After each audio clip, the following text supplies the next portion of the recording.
तेजस्वी यादव हो, राहुल गांधी हो, ये केवल सनातन विरोधी बातें करते रहे, इसीलिए जहां जहां पर भी ये जा रहे हैं मार खा रहे हैं। इसीलिए जब तक कांग्रेस पार्टी का नेतृत्व नहीं बदला जाएगा तब तक ये इसी तरह से हारते रहेंगे। पर जिस तरह से भारतीय जनता पार्टी लगातार चुनाव जीतती जा रही है, ऐसा लग रहा है कि इस देश से कांग्रेस का नाम मिट जाएगा। यानी जिस बात के लिए 2014 में मोदी जी ने कहा था कि हम भारत को कांग्रेस मुक्त भारत बनाएंगे, उस ओर अब मोदी जी चलते हुए नजर आ रहे हैं। जहां जहां पर भी भारतीय जनता पार्टी जा रही है वहां वहां पर कांग्रेस का सुपड़ा साफ होता जा रहा है। और लगभग 100 इलेक्शन अभी तक राहुल गांधी के नेतृत्व में कांग्रेस पार्टी ने लड़े हैं, जिनमें से 95 इलेक्शन कांग्रेस पार्टी हार चुकी है। तो इस तरह से कहा जा रहा है कि अब धीरे धीरे करके कांग्रेस मुक्त भारत हो जाएगा, ये सबसे बड़ी बात है। वही बात कर लेते हैं अब बिहार की। बिहार में ऐसा क्या हुआ कि वहां पर आरजेडी और कांग्रेस केवल 31 सीटों पर ही सिमट गए।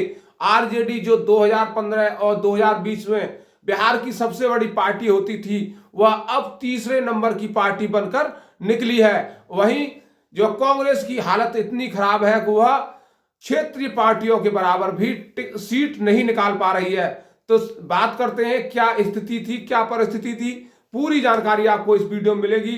ये जो सनातन विरोधी लोग हैं, चाहे तेजस्वी यादव हो, चाहे कांग्रेस के राहुल गांधी हो, क्या इस तरह से देश का चुनाव लड़ सकते हैं? क्या ये भारतीय जनता पार्टी को कहीं टक्कर दे सकते हैं? कहां पर खड़े हुए हैं आखिरकार भारतीय जनता पार्टी को टक्कर देने में? और जो पार्टी चुनाव से 2 से 3 महीने पहले बिल्कुल साफ नजर आ रही थी कि बिहार में भारतीय जनता पार्टी की या एनडीए गठबंधन की सरकार नहीं बनेगी, तो भारतीय जनता पार्टी और एनडीए गठबंधन ने ऐसा क्या किया कि वो चुनाव जीते और बहुत बड़े मार्जिन से जीते।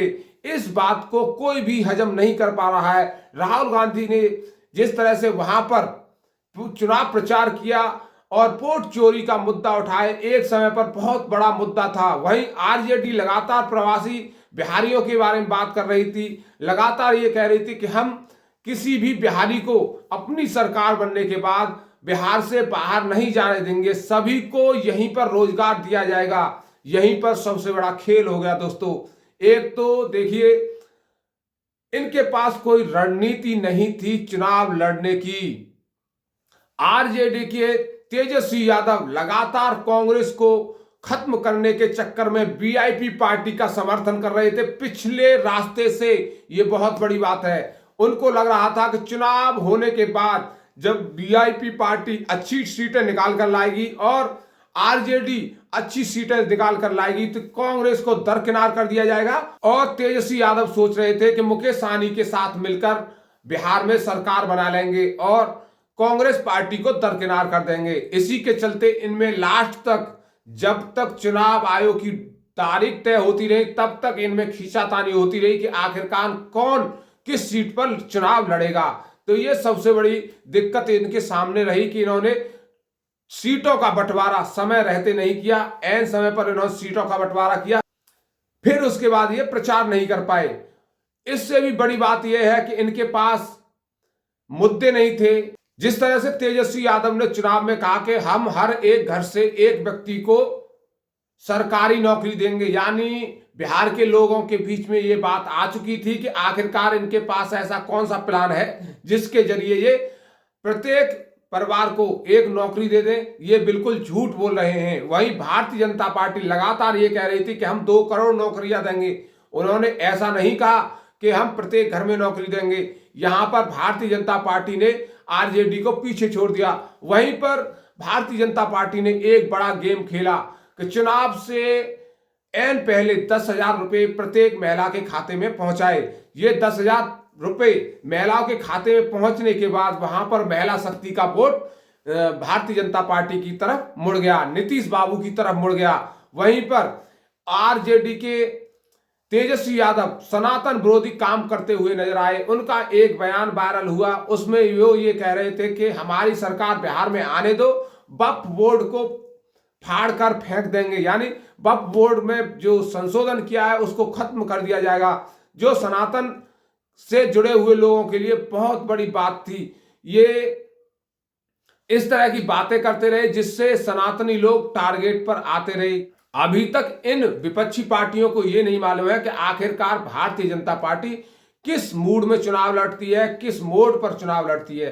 भारतीय जनता पार्टी का हमेशा एक ही मूड रहता है, किसी भी चुनाव में जाओ और कहीं पर भी चुनाव लड़ने जाओ, सनातनियों की बात करो, और सारी पार्टियां सनातन विरोधियों की बात करती हैं। लेकिन यहां पर भी यही हुआ, वो लगातार मंदिर की बात करते रहे, वो लगातार सनातन की बात करते रहे, और तेजस्वी यादव हो, राहुल गांधी हो, ये केवल सनातन विरोधी बातें करते रहे। इसीलिए जहां जहां पर भी ये जा रहे हैं मार खा रहे हैं। इसीलिए जब तक कांग्रेस पार्टी का नेतृत्व नहीं बदला जाएगा तब तक ये इसी तरह से हारते रहेंगे। कांग्रेस पार्टी ने हार का रिकॉर्ड बना दिया है, लेकिन एक आदमी को ढोने की इनको आदत पड़ गई है। इन्हें चाहिए कि ये नेतृत्व बदले और सही व्यक्ति को पार्टी का नेतृत्व दें, तभी ये कुछ कमाल कर सकते हैं। लेकिन अगर ये सनातन विरोधी इसी तरह से काम करते रहे, इसी तरह से भाषण देते रहे, तो इनको एक भी सीट जीत पाना मुश्किल हो जाएगा। इनसे ज्यादा तो AIMIM के ओवैसी ने 5 सीटें निकाली, जबकि बिहार में AIMIM का ऐसा कुछ ज्यादा वर्चस्व नहीं है। और वहीं कांग्रेस जो राष्ट्रीय पार्टी अपने आप को बताती है, केवल 6 सीटें ही निकाल पाई। और आपने देखा कांग्रेस ने तो पहले ही चुनाव हारा हुआ तय मान लिया था और लगातार वह बिहार से बाहर दिख रही थी, और इसका परिणाम यह हुआ कि आज 6 सीटों पर ही सिमट कर रह गई है। जो एक समय पर भारत की सबसे बड़ी पार्टी थी, वह एक एक सीट के लिए ये मानिए मोहताज हो गई है और परेशान है। एक एक सीट निकालना उसके लिए बहुत बड़ी बात बन गया है। तो ये स्थिति है कांग्रेस की, ये स्थिति है आरजेडी की। जब तक ये सनातन का विरोध करते रहेंगे, ये हारते रहेंगे। 2014 से आप भारतीय जनता पार्टी का एक भी चुनाव ऐसा नहीं देखेंगे कि वो वहां पर जीत रही है और उसने कभी भी सनातन का विरोध किया हो।